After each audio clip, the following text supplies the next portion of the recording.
से तो ज़ाहिर है वो भी वही नकल करते हैं जो दूसरे मुहद्दिसीन नकल करते हैं, मगर बुखारी बाब का उन्वान कायम करते हैं और उनको जो कुछ कहना होता है वो उस उन्वान में कहते हैं, जिसको तर्जमतुल बाब कहा जाता है।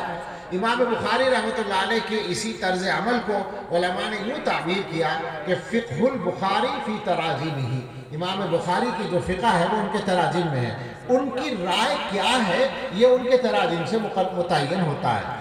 अब ज़ाहिर है जब इतनी गहराई है तो फिर उन तराजिम की तशरीह में उम्मत के दरमियान, उम्मत के मुहद्दिसीन और शुर्राह के दरमियान राय का इख्तिलाफ होता है और बहुत अर्क़रेज़ी लोगों ने की है। इस सिलसिले में अल्लामा इब्न तैमिया ने कुछ लिखा है। अल्लामा अनवर शाह कश्मीरी रहमतुल्लाह अलैह फरमाते हैं कि इब्न तैमिया अगर इस मौजू पर पूरा काम कर देते तो उम्मत को फिर किसी और चीज़ की ज़रूरत न पड़ती। हज़रत शाह वलीउल्लाह मुहद्दिस दहलवी ने भी कुछ बहुत मुख्तसर सा लिखा है। उसके बाद हमारे अकाबिर में हज़रत शेखुनीद रहमतुल्लाह अलैह और खुद अल्लामा कश्मीरी रहमतुल्लाह अलैह से कुछ चीज़ें उसमें मौजूद हैं। मुस्तकिलन उन्होंने नहीं लिखा है।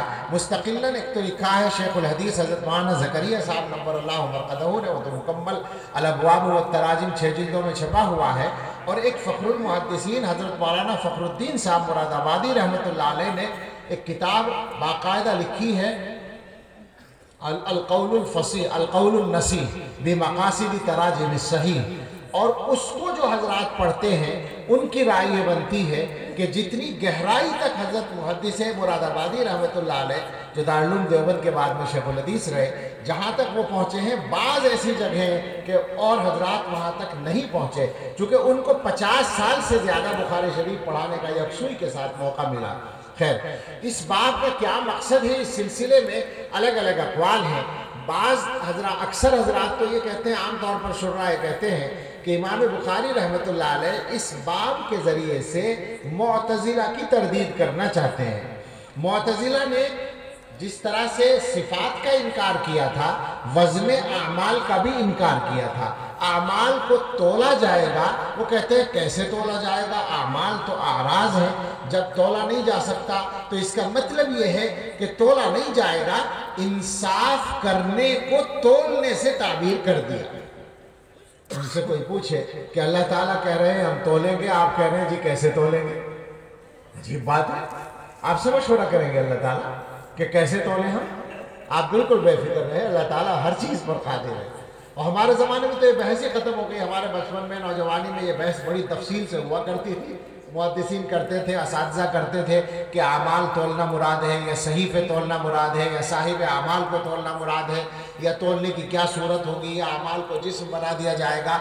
लेकिन हमारे ज़माने में तो इंसान इस मादी दुनिया में अपने महदूद वसाइल के साथ आराज को तोलता है, नापता है। हवा कितनी रफ्तार से चल रही है आपको पता है, बदन के अंदर गर्मी कितनी आपको पता है, बाहर गर्मी कितनी आपको पता है। आप नाप रहे इन चीज़ों को अपनी इस दुनिया के अंदर, तो अल्लाह ताला जो कादिर मुतलक है वो कैसे नहीं नाप सकते। यहाँ पर जो गुमराही की बुनियाद बनी है वो क़यास माल फारिक है, यानी आलम बशरियत क्या कहेंगे इसको, आलम दुनिया पर आलम आखिरत को कयास किया जा रहा है। एक आलम दुनिया है, एक आलम बरज़ख है, एक आलम आखिरत है। तीनों के मामलात बिल्कुल अलग अलग हैं। बल्कि अगर आदमी गौर से समझना चाहे तो आलम दुनिया में भी 2 किस्म के वजूद होते हैं, दोनों का हुक्म अलग अलग है। एक वजूद खारजी होता है, एक वजूद ज़हनी होता है। आप समझे, हाथी देखा है कभी? हाथी जहन में आया ना, हाथी इतने से जहन में हाथी आ गया, यही है। वजूद खारजी के एतबार से हाथी को बहुत बड़ी जगह चाहिए, लेकिन वजूद ज़हनी के लिए कोई जगह नहीं चाहिए, जहन में आ गया आसानी के साथ। तो जब इसी दुनिया के अंदर एक चीज़ के 2 वजूद इतने फ़र्क के साथ हो सकते हैं कि जहन में हाथी आ जाए, तो फिर आलम दुनिया और आलम आखिरत में कितना बड़ा फ़र्क होगा। अक़लियत पसंदी या अक़लियत परस्ती आदमी को गुमराही की तरफ ले जाती है। उन्होंने वज़न आमाल का इनकार कर दिया, तो इमाम बुखारी रहमतुल्लाह अलैह उनकी तरदीद करना चाहते हैं। मगर इस पर हज़रात शुर्राह में से बाज़ ने ये इश्काल किया है कि अगर मुअतज़िला की तरदीद मकसूद है तो ये तो वर्रद्द अलल जहमिया की बात हो रही है, उन्वान तो जहमिया का है।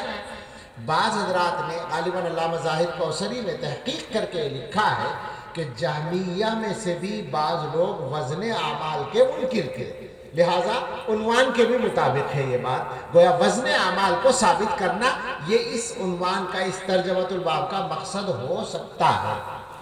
علامہ انور شاہ کشمیری رحمۃ اللہ علیہ نے اور علامہ ابن قیم نے بھی یہ بات لکھی ہے کہ یہاں ایک دوسرے مسئلے کی طرف اشارہ ہے۔ آپ حضرات کو، علماء کو تو سب کو معلوم ہے کہ یہی معتزلہ کا جو فرقہ تھا، اس نے ایک زمانے میں ایک فتنہ پیدا کیا تھا مامون الرشید کے زمانے میں۔ ان کو اپنے معتقدات کے اندر الجھا لیا تھا، اور اس میں ایک بات یہ بھی تھی کہ چونکہ صفات کا تو انکار کرتے تھے، اب جب اللہ کا کلام یہ قرآن کی شکل میں موجود ہے، اگر اس کو باری تعالیٰ کی صفت مان لیں تو قدیم ماننا پڑے گا، لہٰذا انہوں نے یہ کہا کہ یہ قرآن جو اللہ کا کلام ہے یہ بھی قدیم نہیں ہے، یہ حادث ہے، یہ فانی چیز ہے، قرآن مخلوق ہے۔ صراحت کے ساتھ یہ کہنا شروع کر دیا کہ قرآن مخلوق ہے، اور خلیفہ کے ذہن میں بھی یہ عقیدہ ڈال دیا، اور اب خلیفہ